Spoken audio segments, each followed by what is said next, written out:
Nakakita ka na ba ng boksingerong matapos ma-knockdown, hindi na tumayo? Hindi na bumangon? Walang ganon. Kung merong ganon, iba na yon. Patay na yon. Delikado na yon. Lahat ng boksingero, kahit ma-knockdown, tumatayo para makabawi. Hindi man sa boxing muli kapag nabilangan na, kundi sa ibang bagay sapagkat alam niya, tatayo at tatayo siya. Hindi lang boxing ang buhay. Marami pang mga laban akong dapat pagtagumpayan at pwedeng mapaglabanan, mapagtagumpayan sa aking buhay. Ganon din sa buhay. Kung ma-knockdown ka, niloko ka, hindi lang yan ang buhay. May sakit ka, hindi lang yan ang buhay.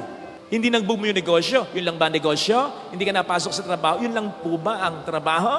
Yan lang bang taong yan ang makapagpapasaya sa'yo? At hahayaan mong uminog dyan ang mundo mo sa pagkatalo, pagkabigo, sa problemang naranasan mo?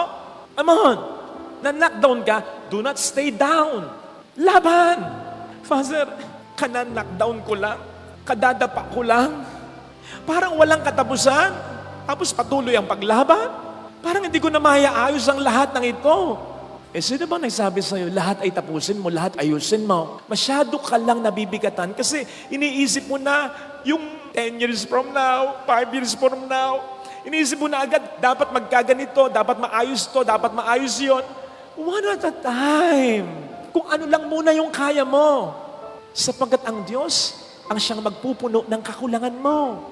Siya ang aayos. Siya ang magtatapos ng lahat. Basta huwag kang mag-give up.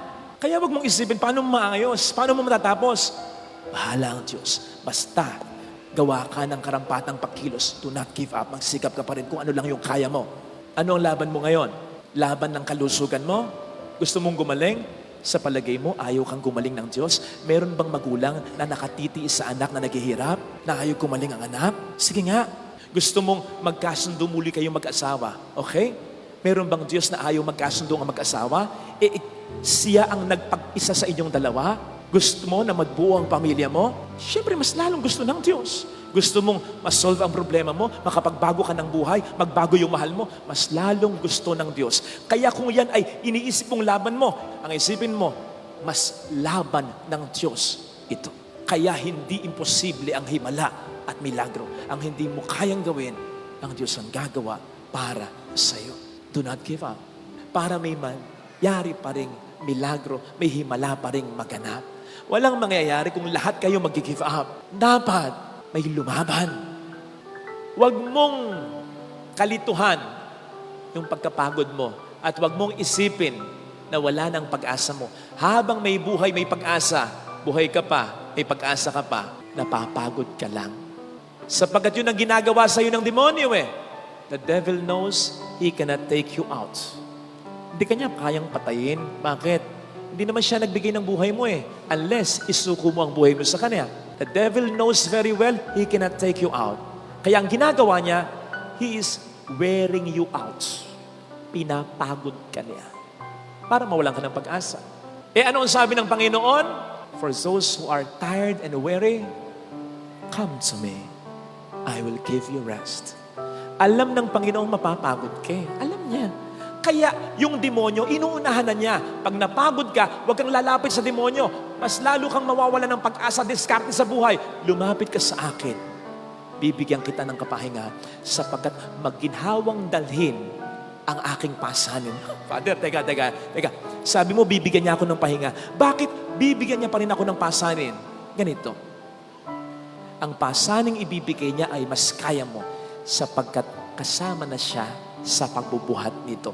Alam po ninyo yung pamatok na nilalagay dito sa batok ng isang animal, halimbawa baka o kalabaw o asno, nasanay tayo dito sa Pilipinas na isa lang nakalagay, di ba? Isang hayop lang, nakalagay isang pamatok lang. Sa mga Israelita, si Jesus ay isang Hudyo. Dalawa yan. Dalawang animals yung nagdadala. So magkahugpong na dalawang pamatok. So, in essence, sinasabi ng Panginoon, ito ang pamatok na ibibigay ko sa iyo. Karpintero ko, ako ang gumawa nito. Isang batok sa batok mo, isang pamatok, yung isang pamatok sa akin. At dahil mas malakas, mas makapangyarihan ako sa iyo, ako ang mas magdadala ng problemang ito. Basta, lumakad ka para madala kita sa pangarap ko para sa iyo. Yun lang. Yun lang hinihingi sa atin ng Diyos. Do not give up. Huwag kang mawawalan ng pag-asa. Lagi kong sinasabi, hindi ka buhay ngayon kung wala nang magandang balakin para sa iyo ang Panginoon. Lalong-lalo na when it concerns your family. Sa mga nagpapapray over, magka-asawa pa kahit may edad na. Sa mga nagpapapray over na magkapera. Sa mga nagpapapray over na sana matanggap sa ganitong gustong trabaho, mag-boom yung negosyo. Medyo hindi pa ako sigurado eh. Kaya yun ang sinasabi ko, matupad nawa ng Diyos ang maganda niyang pangarap para sa iyo. Hindi ko sigurado na yung pangarap mong negosyo, pangarap mong trabaho, yan din ang pangarap niya para sa iyo. Pero isang bagay sigurado ko, pagdating sa pamilya, pagdating sa pagbabago, pagdating sa pagbabago ng mahal mo, pagdating sa pagkakasundo ng mga anak mo, pagdating sa pagnanais mong maayos ang pamilya mo, yun, sigurado ako, pangarap niya yun para sa iyo. Eh di ba, yan ang pangarap natin lahat. Di naman ng mga material na bagay kundi ang maayos na pamilya at mga mahal sa buhay.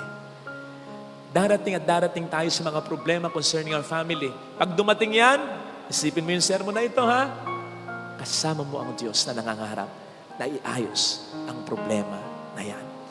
Basahin po ninyo yung sinasabi sa Psalm 23 verse 5. At maliwanag ang sasabihin doon. In front of my enemies, in the presence of my enemies, the Lord will prepare a table for me. Ipaghahanda ako ng Diyos. Yan ay simbolo ng tagumpay sa harap ng aking mga kaaway. Di po ba? Kung meron mang napakasarap na tagumpay, ay yan ay sa harap ng mga tao na sa'yo'y umaaway o ng mga problema mo sa buhay.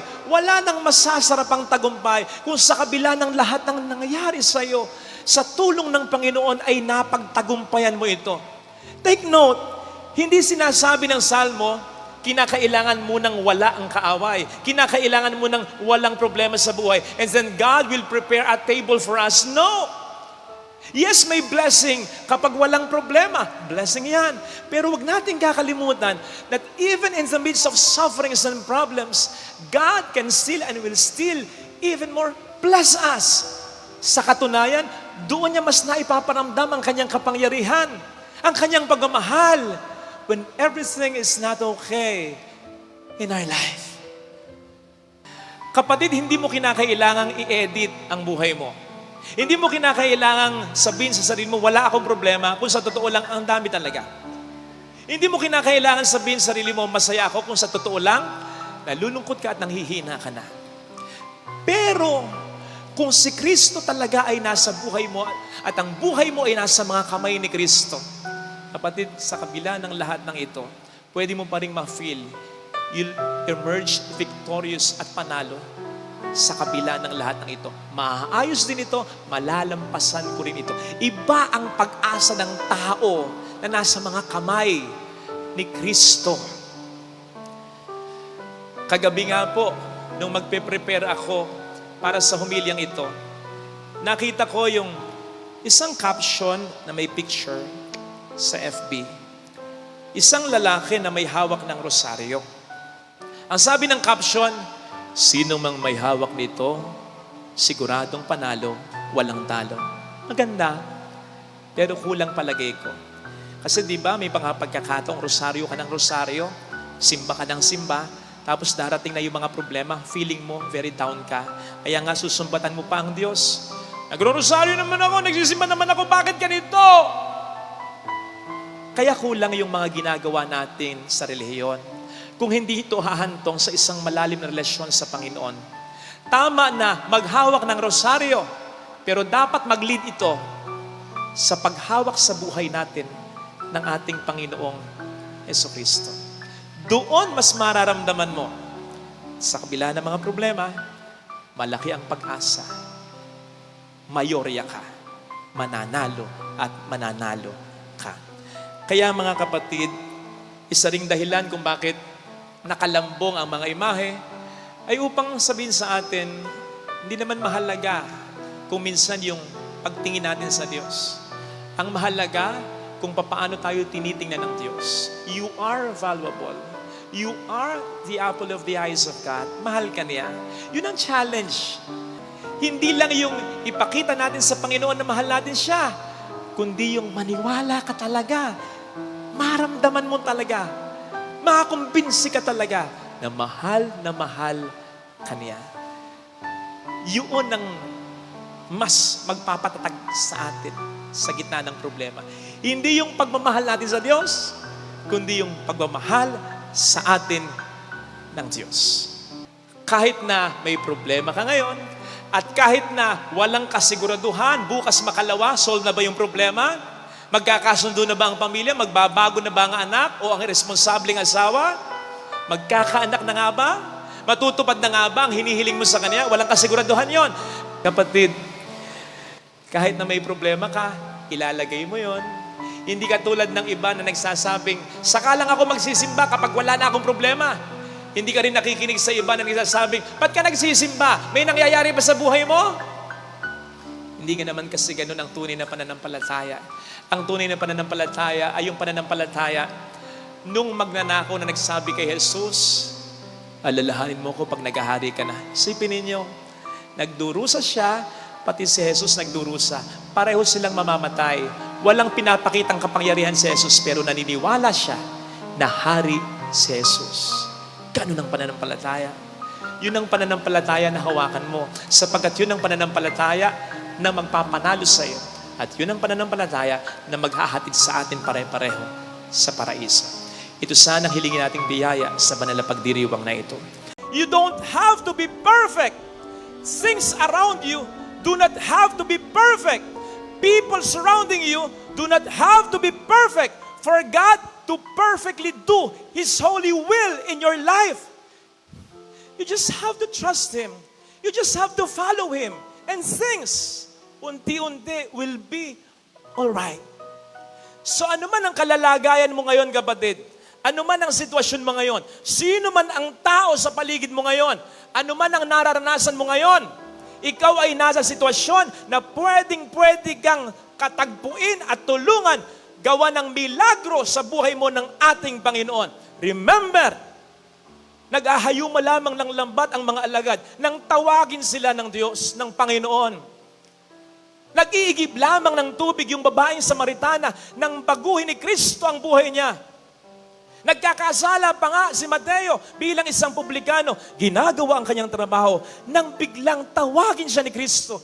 And so God will meet us where we are. Yang tatlong yan, ilan lang sa halimbawa yang nalagyes sa Diyos. They followed Him. They trusted Him. And then miracles, boom, happened to them. So kahit sino, kahit ano, pwedeng gawa ng Panginoon ng milagro. You may be thinking, lalong-lalo na kung sadsad ka na ngayon sa suliranin, Father, again, that's too good to be true. Hindi na para sa akin yan, siguro para sa katabi ko. Kasi ala na, wasak na ako, baon na ako sa utang ko, lugmok na ako sa bisyo ko, wasak na ang pamilya ko, parang wala nga nang magmamahal sa akin eh. Wala nang tumitingin sa akin, wala nang nagpapahalaga, hanggang dito na lamang ako. Wala nang mararating ang buhay ko. Okay? Pero ito ang sasabihin ko sa iyo. Kung naayos ng Diyos ang mundong ito, out of nothing, nang wala siyang pinasimulan, nang walang tulong ng kahit sino o kahit ano, kapatid, mas kayang-kaya niyang ayusin ang buhay mo, lalong-lalo na kung may pasisimulan siya kahit papaano. At yan ay ang pananampalataya mo. Give God something to work with. Give God something to put on His finger. Give God something to start with. Your faith. Kapatid, ang dami nang nangyaring milagro sa buhay mo. Look back, try to look back.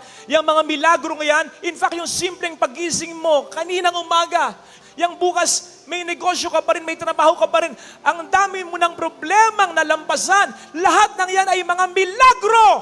Hindi mo hiningi yan. Hindi ka conscious dyan. Hindi ka aware dyan. Kusang ibinigay ng Diyos sa'yo at patuloy na ibinibigay ng Diyos sa'yo, mga milagrong yan. Hindi mo alam. Yun pa kayang milagro na conscious ka. Yun pa kayang milagro na buong puso mong hihilingin sa Kanya. Pagalingin mo ako. Iayos mo ang buhay ko. Gusto ko nang makalipas ang problemang ito. Yun pa kaya ang hindi niya ibigay sa'yo. Lalong-lalo na kung solid ang pananampalataya mo. At tulad ng sabi ko noong nakaraang linggo, sana hindi nyo nakalimutan ito. Kahit gaano kaliit ang pananampalataya mo, wala ng lahat, wag lang yan. Kasi yan ang pagsisimula ng Panginoon ng marami pang mga himala at magandang mangyayari sa iyong buhay. Let us open our eyes. Things are not always according to our control. Things will not always turn out according to what we want. Kahit nag-iingat ka, kahit nagsisikap ka, may mangyayari pa rin aberya. Habang tayo nabubuhay sa mundong ito na hindi perpekto. Pero nandun yung thrill na dahil magpapakabuting tao ako, alam ko na kahit pangit pa, may pangit pang mangyari sa buhay ko, pwedeng gamitin ito ni Lord upang magdulot din ng kabutihan sa buhay ko. Nandun yung thrill. Hindi ko nga po alam kung bakit nandun din yung thrill sa paggawa ng masama eh. Ito nga daw ang nagiging dahilan kung bakit ang tao nasasadlak sa masama. Kasi nandun yung thrill eh. Nandun yung thrill sa pangangalo niya. Nandun yung thrill sa pagnanakaw. Nandun yung thrill sa hindi pagsasabi ng totoo. Nasaan yung thrill doon? Yung thrill na hindi ka nahuli? Come on! Nandun lang yung thrill habang hindi ka nahuli. Pero tandaan mo, ang anumang pangit na ginagawa mo, pangit din ang kahinat na nito.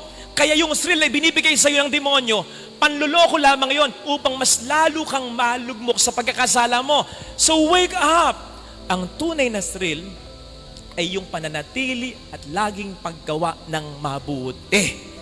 Yung thrill na anuman ang mangyari sa buhay ko, I know that I am safe. I know I will be okay sapagkat God will be with me along the way and He will handle me with so much love and care. Hindi natin alam ang mangyayari sa kinabukasan, pero ibigay natin ang ating buhay sa Diyos na po pwedeng kontrolin ng lahat para sa ating kabutihan. Ang payo ko, let us replace yung takot natin with thrill and excitement. Let us be more thrilled, more excited than frightened. Paano mangyayari yan? We commit ourselves to God. Lord, magpapakabuti na po talaga ako. Pipilitin talagang yung mabuti na. Yung mga masama na nagagawa ko, hindi ko na talaga gagawin. Mas magiging caring, mas magiging loving ako, mas magiging thoughtful ako, mas magiging helpful ako. I'll stay away from those people and from those things na alam kong nagkakasala ako. Talagang pipilitin ko. Magpapakabuting tao na ako. Mananatili na ako sa mabuti. Ibibigay ko na sa iyo ng buong buo ang aking sarili. Yun. Kapag ganon ang commitment natin and we really mean it, we will really do it, magkaroon naman tayo ng takot, konti na lang yan. Konti na lang. Sapagkat mapapalitan niya ng kumpiyansa ang Diyos ang bahala sa buhay ko. Every day, kung yan ang gagawin natin, our mantra will be, ako'y magpapakabuti, ang Diyos na ang bahala sa kung ano ang po pwedeng mangyari. Yun naman talaga ang dapat nating maging attitude eh. I will do my part, I will do my best, and God will take care of the rest. Ako'y magpapakabuti, I'll trust in God, that is our responsibility. Now, as regards the outcome, kung ano pwedeng mangyayari, that is already God's responsibility. Na alam naman natin, will always turn out mabuti sa huli. With that, we will be more stress-free, worry-free, and if ever may pangit na mangyari, rest assured, we will have our own transfiguration story. Ano yung transfiguration story? Yung story ng buhay natin na nagpakabuti, nagsikap, yes, nasaktan, yes, nahirapan, pero naging matagumpay sa huli. Ito sana ang hilingin nating biyaya sa misang ito. Amen. Ilalagay ka ng Panginoon sa sitwasyon kung saan mas lalo ka pa niyang ibe-bless. Basta, naging karapat-dapat ka sa mga naunang blessings niya. At tulad nung may minisahan ako kagabi, 90 plus years old na si nanay. Maaga siyang nabiyuda. Pinagkuyod niya ang lahat. Marami silang mga anak mag-asawa. And accomplished na lahat sila. Mga anak na kakatuwa. Sabi ko dun sa misa ko, pasalamatan niyo ang Diyos dahil blessed kayo. Pero pasalamatan nyo rin ang nanay nyo sapagkat dahil sa kanya, yung mga blessings ng Diyos na doble, na triple, dumami ng dumami dahil naging tapat na katiwala ang nanay ninyo para sa pamilya ninyo. Ipinagkatiwala kayo ng Diyos sa kanya, naging mabuti siyang asawa at ina. Kaya dumami yung biyaya ninyo, hindi nyo maaabot. Yung naabot nyo ngayon, kundi dahil sa nanay ninyo. Yes! Blessing yan ng Panginoon. Pero kung wala ang nanay ninyo, hindi mo mas ma-enjoy yan ngayon. Kaya kapatid, blessed man ang pamilya mo ngayon, ano man ang problema, yan ay dahil sa Panginoon. Pero yan din ay dahil sa iyong partisipasyon. Kaya, kahit feeling mo ikaw na lang lagi ang nagdadala, huwag kang mawawala ng pag-asa. Kasi ikaw talaga yung sikreto kung bakit yung biyaya dumadaloy mula sa kanya at napupunta, nagsasanga-sanga sa iyong pamilya. Paano na lamang sila kung bibigay ka? Ha? So, isipin po natin yon, ha? Na yung mga blessings na nare-receive natin, ito ay jumping board pa for more blessings. Provided, maging katiwa-tiwala tayo, mas maging mabuti tayo, mas isipin natin ng ating kapwa-tao, ang ating pamilya, mas maging matyaga, mas maging masakit, mas maging mapagmahal tayo. Mas lalo pa yung mga blessings na yan, maniwala ka. Tama!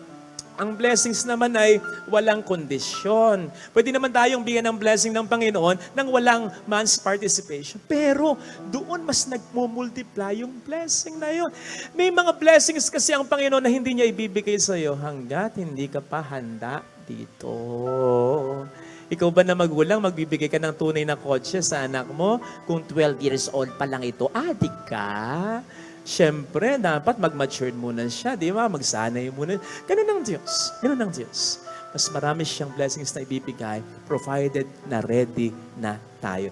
Yes, I know this somehow sounds not so great. Halimbawa, sa mga taong ready na, sa mga biyaya na hinihiling nila, pero hanggang ngayon hindi pa rin nila makuha. Halimbawa, yung biyaya ng anak. Lord, tagal na po namin walang anak. Kahit isa lang po sana, Lord. Kahit isa lang. Please lang. Halimbawa, yung biyaya ng kalusugan, Lord, gumaling na po sa anak ko, yung mahal ko para maayos ko na yung pamilya ko, magawa ko na yung mga gagawin ko. Lord, ready na ako para sa biyaya na ito.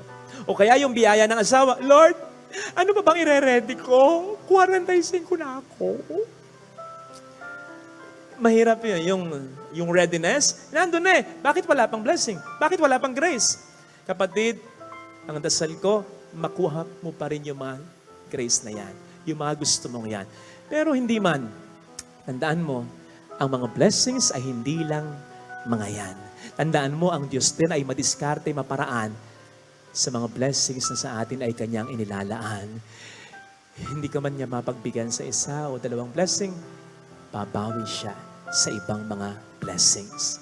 And more than all these blessings, sana ang masilingin natin ay ang Kanyang abiding presence na maramdaman natin. Hindi lamang yung mga biyaya na ating hinihiling, kundi siya na source of all these blessings.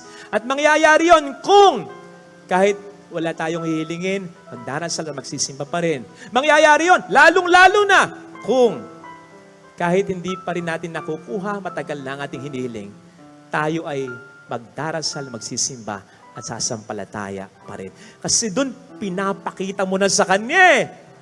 Mahalaga yung mga hinihiling ko, pero mas mahalaga na maramdaman kita, Lord, dito. Napakahalaga nun! Kasi darating ang pagkakataon, ano man ang mga blessings natin sa buhay, iiwan natin lahat yan. Kapag nasa mani ka ng karamdaman, makikita mo ang pinakamahalaga. Hindi ang lahat ng ito, kundi ang source ng lahat ng ito, si Kristo dapat nasa puso ko. Ito sana ang hilingin nating biyaya sa banal na pagdiriwang na ito.